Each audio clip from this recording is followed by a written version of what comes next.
आदाब। आप सुन रहे हैं मेरे यानी अदनान के साथ ऑब्जर्वर पोस्ट पर खबरनामा। शुरुआत करते हैं आज की मुख्य हेडलाइंस के साथ। अलीगढ़ मुस्लिम यूनिवर्सिटी माइनॉरिटी स्टेटस की हकदार, सुप्रीम कोर्ट ने कहा धार्मिक समुदाय शिक्षा संस्थान चला सकते हैं। नोटबंदी के 8 साल पूरे होने पर राहुल ने केंद्र सरकार पर साधा निशाना, बोले नोटबंदी ने एमएसएमई को तबाह किया। 8 साल पहले की तुलना में आज लोगों के पास ज्यादा कैश। 370 बहाली प्रस्ताव पर जम्मू कश्मीर विधानसभा में आज फिर हुआ हंगामा। विधायक ने पोस्टर लहराने की कोशिश की, मार्शलों ने बाहर निकाला। रिलायंस पावर पर लगा 3 साल का बैन, किसी टेंडर के लिए नहीं लगा सकेगी बोली, फर्जी बैंक गारंटी देने पर हुई कार्रवाई। क्राइम पेट्रोल और स्पिट्सविला 5 में नजर आए एक्टर नितिन चौहान का हुआ निधन, को स्टार एक्टर की पोस्ट से आत्महत्या की आशंका। नीदरलैंड में इजरायली समर्थकों पर हुआ हमला, 5 लोग घायल, 62 व्यक्ति गिरफ्तार।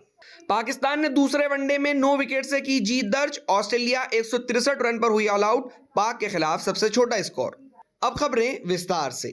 सुप्रीम कोर्ट की संवैधानिक पीठ ने शुक्रवार को साल 1967 के अपने उस फैसले को पलट दिया जिसमें कहा गया था कि अलीगढ़ मुस्लिम यूनिवर्सिटी जैसे केंद्रीय विश्वविद्यालय को अल्पसंख्यक संस्थान का दर्जा हासिल नहीं हो सकता।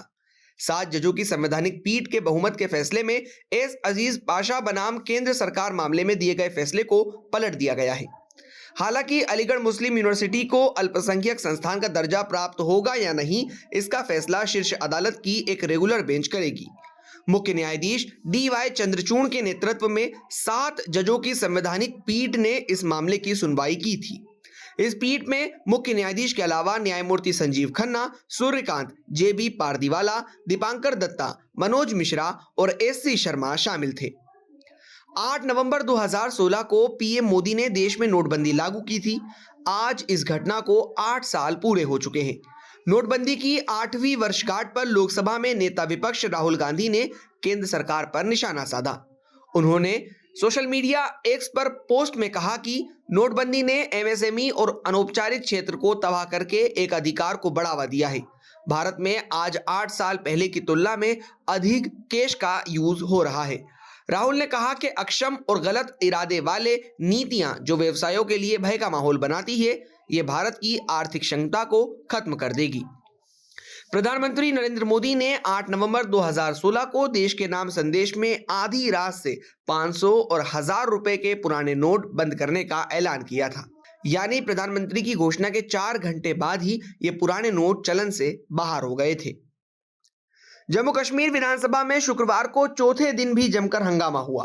आवामी इत्तेहाद पार्टी के विधायक खुर्शीद अहमद शेख ने आज फिर 370 की बहाली से जुड़ा पोस्टर लहराने की कोशिश की।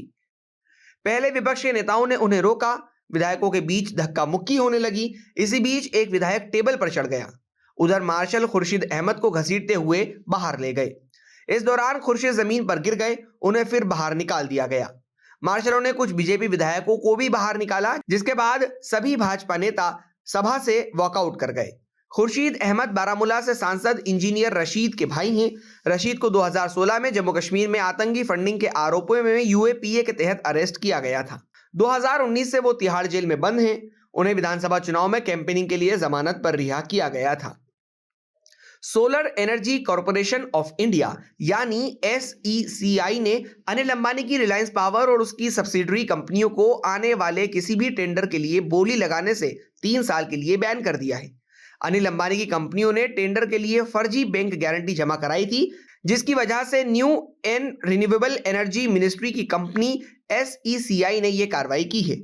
SECI ने बयान जारी कर कहा कि कंपनी की ओर से बोली बिडिंग के आखिरी राउंड में फर्जी बैंक गारंटी दी गई, जिसके बाद इन कंपनियों को बैन किया गया है। इसके साथ ही SECI ने रिलायंस पावर की सब्सिडरी कंपनी की ओर से बैंक गारंटी में गड़बड़ियां मिलने पर आखिरी राउंड की बोली को रद्द कर दिया है। टेलीविजन इंडस्ट्री के जाने माने एक्टर नितिन चौहान का निधन हो गया।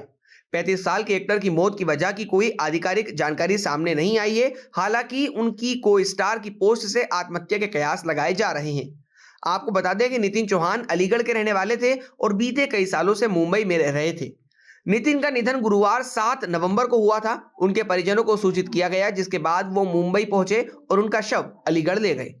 स्पिट्सविला 5 में नितिन चौहान को काफी पॉपुलैरिटी मिली थी। इसके बाद वो क्राइम पेट्रोल, गुमराह, फ्रेंड्स, कंडीशन अप्लाई, सावधान इंडिया जैसे टीवी शोज का हिस्सा रह चुके थे। वो आखिरी बार टीवी शो तेरा यार हूं में नजर आए थे। रिपोर्ट्स की माने तो नितिन चौहान जल्द ही अपना 36वां जन्मदिन मनाने वाले थे। हालांकि इसके महज एक हफ्ते पहले ही उनका निधन हो गया। नीदरलैंड की राजधानी एम्स्टर्डम में फुटबॉल मैच के बाद कुछ लोगों ने इजरायली समर्थकों पर हमला कर दिया, जिसके बाद 5 लोगों को अस्पताल में भर्ती कराया गया, जबकि 62 व्यक्तियों को गिरफ्तार किया गया है। एम्स्टर्डम पुलिस ने शुक्रवार को एक्स पर एक पोस्ट में कहा कि उसने हिंसा की अलग अलग घटनाओं की जांच शुरू कर दी है। हालांकि पुलिस ने गुरुवार रात हुई हिंसा में घायल हुए लोगों और हिरासत में लिए गए लोगों के बारे में ज्यादा जानकारी नहीं दी। इससे पहले एम्स्टर्डम की महानगरपालिका, पुलिस और अभियोजन कार्यालय की ओर से जारी बयान में कहा गया कि एजेक्स और मेकाबी तेल अवीव टीमों के बीच खेला गया यूरोप लीग का मैच बहुत ही सेंसिटिव रहा, जिसमें मेकाबी के समर्थकों को निशाना बनाकर हिंसा की घटनाएं हुई। पाकिस्तान ने ऑस्ट्रेलिया के खिलाफ खेली जा रही वनडे सीरीज के दूसरे मुकाबले में शुक्रवार को 9 विकेट से जीत हासिल कर ली। इस जीत के साथ ही पाकिस्तान वर्सेस ऑस्ट्रेलिया की 3 मैचों की सीरीज 1-1 से बराबर पर आ गई। पाकिस्तान के नए कप्तान मोहम्मद रिजवान ने एडिलेड में खेले गए इस मुकाबले में टॉस जीतकर पहले गेंदबाजी करने का फैसला किया। गेंदबाजों ने इस फैसले को बिल्कुल सही साबित किया और पाकिस्तान ने ऑस्ट्रेलिया को 163 रन पर ऑल आउट कर दिया। यह ऑस्ट्रेलिया का पाकिस्तान के खिलाफ वनडे में सबसे छोटा स्कोर है। पाकिस्तान के लिए हारिस रऊफ ने 5 विकेट झटके, इस पर उन्हें प्लेयर ऑफ द मैच भी चुना गया। दोनों टीमों के बीच तीसरा वनडे 10 नवंबर को पर्थ में खेला जाएगा। पाकिस्तान टीम इस ऑस्ट्रेलिया दौरे पर 3 मैचों की T20 सीरीज भी खेलेगी।